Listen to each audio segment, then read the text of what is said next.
이름으로 환영하고 축복합니다. 이제 예전에 송명희 시인이 쓴 표라는 책이 있어요. 그 표라는 책을 보면 이제 짐승의 표를 받지 않았던 그 사람들이 받는 고난과 그런 아주 굉장한 역경들을 그려낸 책이 있는데 정말 그 책을 보면서 정말 마지막 때에 이런 일이 있을 수 있겠구나라는 좀 상상을 해보니까 참 많이 두렵기도 했고, 한편으로는 이때의 신앙을 지킬 수 있도록 참 열심히 또 믿음의 뿌리를 잘 내리고 있어야겠다라는 생각을 했던 적이 있습니다. 오늘 말씀에 보면 사람들이 성전을 보면서 아름답다고 이야기합니다. 그런데 그 아름다운 성전에 대하여서 예수님은 오히려 성전이 무너질 것이다 라고 말씀하시면서 그때에는 누구도 너희들을 환대하지 않고 오히려 너희를 박해할 것이며 가족이고 친척들이고 모두 다 너희들을 넘겨주며 죽일 것이다 라고 이렇게 이야기하십니다. 또 민족이 민족을, 나라가 나라를, 그리고 곳곳에 큰 지진과 기근과 전염병이 있다, 또 무서운 일과 하늘로부터 큰 징조들이 있으리라. 이 현상들을 잘 들어보면 모든 나라가 똑같아요. 그렇죠? 나라가 서로 대적하고 있죠.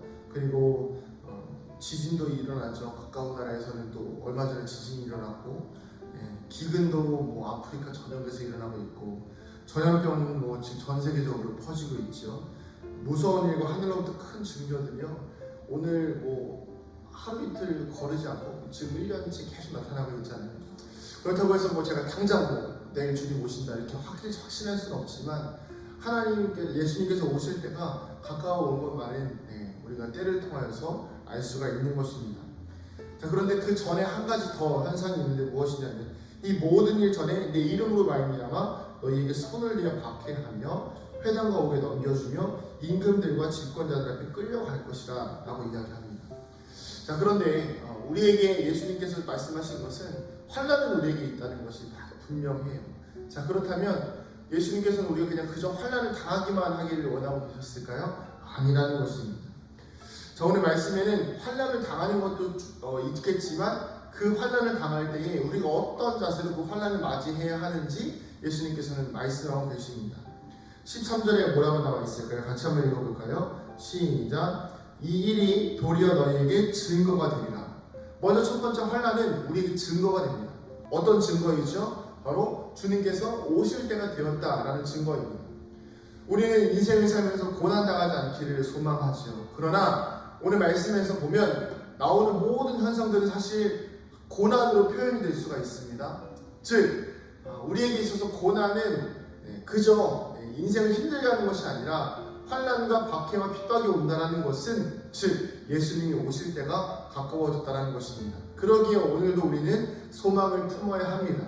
주님께서 오실 때가 가까이 왔습니다. 우리는 소망을 품고 하루하루를 기쁨과 감사와 기대로 살아갈 수 있기를 주님의 이름으로 축복합니다.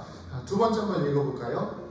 14절입니다. 시작. 그러므로 너희는 변명할 것을 미리 궁리하지 않도록 명심하라. 내가 너희에게 모든 대적이 능히 대항하거나 변박할 수 없는 구변과 지혜를 너희에게 주리라. 아멘. 변명할 것을 미리 궁리하지 말라고 하십니다. 즉 내가 이런 상황이 닥쳐왔을 때에, 저런 상황이 닥쳐왔을 때에 어떻게 변명해야지, 어떻게 이 상황을 넘어가야지라는 상황을, 예수님을 부인할 수 있을 만한 상황들을 만들지 말라는 것입니다.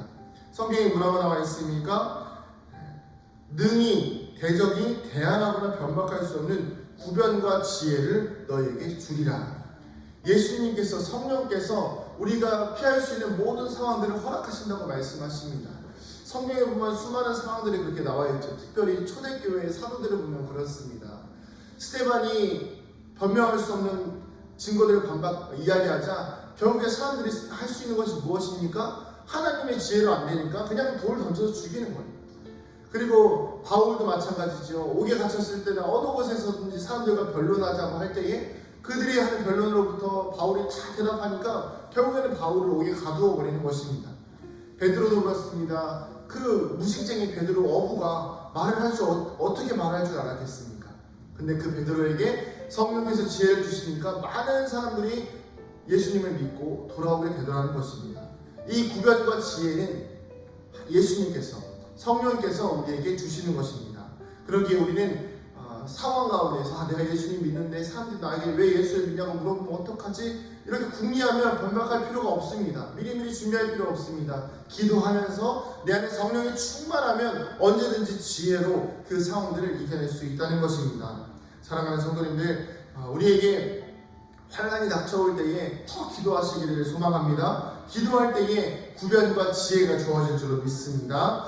우리 그 다음 한번 읽어보겠습니다. 16절부터 19절까지 읽어보겠습니다. 시작. 심지어 부모와 형제와 친척과 벗이 너희를 넘겨주어 너희 중에 며칠 죽이게 하겠고 또 너희가 내 이름으로 말미암아 모든 사람들에게 미움을 받을 것이나 너희 머리털 하나도 상하지 아니하리라. 너희의 인내로 너희의 영혼을 얻으리라. 아멘.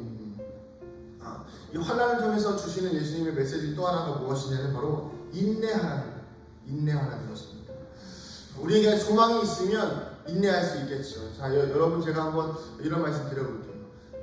예를 들어서 저기 어디 강원도 사골짜기에 이 땅이 하나 있어요. 근데 그 땅이 이제 지금 개발을 아직 안 됐는데 땅 깊숙한 곳에 뭐 한 금이 이렇게 수천억 원어치 매장돼 있다고 한번 해봅시다.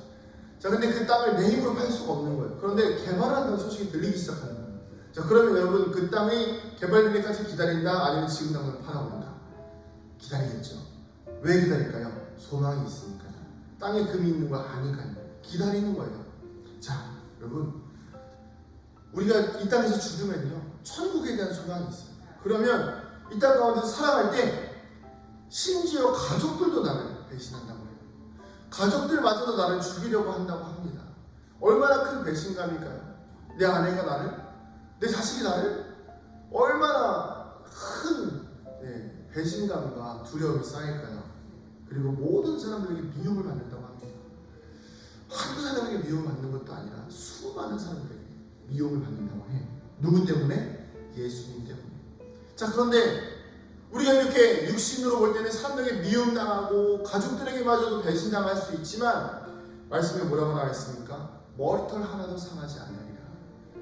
어떤 상황과 환경 속에서도 예수님만 바라보면요, 어떠한 상황과 환경 속에서도 소망을 가지고 살아가면 머리털 하나도 상하지 아니하도록 주님께서 지켜 보호하여 주신다는 것입니다. 그럴 때에, 그때에 중요한 것은 무엇입니까?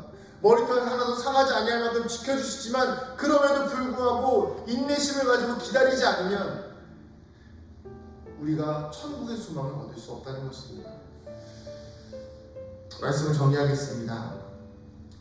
지금 이 시기는요, 언제 주님 오셔도 이상하지 않을 시기입니다.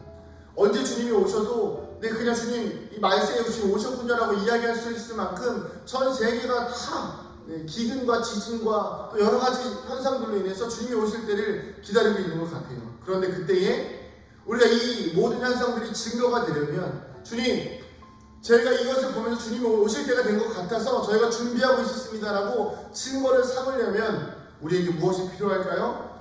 먼저 주님을 배신하지 않아야 합니다. 천국의 소망이 있어야 되기 때문에 가족들이 나를 버린다 하여도 우리의 생명을 위협한다고 하여도 그 어떤 상황 가운데에서도 우리의 인내로 우리의 영혼을 주님께 드릴 수 있어야 합니다. 우리가 인내하는 건 아니겠지요. 우리가 인내할 수 있으려면 어떻게 해야 됩니까? 지혜로 사람들과 대적할 수 있으려면 어떻게 해야 됩니까? 기도해야 돼요. 성령 충만해야 합니다. 세상이 감당할 수 없는 지혜와 능력으로, 그리고 날마다 기도함을 통해서 주님이 오실 그날을 인내로 기다리는 거예요. 여러분, 우리는 분명히 주님이 오시는 그때에 주님의 곁에서 주님의 영광을 누리게 될 줄 믿습니다. 그러기 위해서는 인내하셔야 됩니다.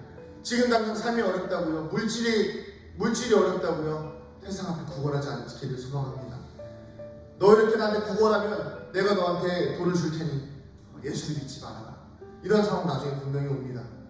그렇다면 여러분, 그때 우리는 어떻게 해야 될까요? 차라리 죽음을 선택해야 됩니다. 그것이 우리에게 영광이요, 우리에게 소망이 되는 것입니다.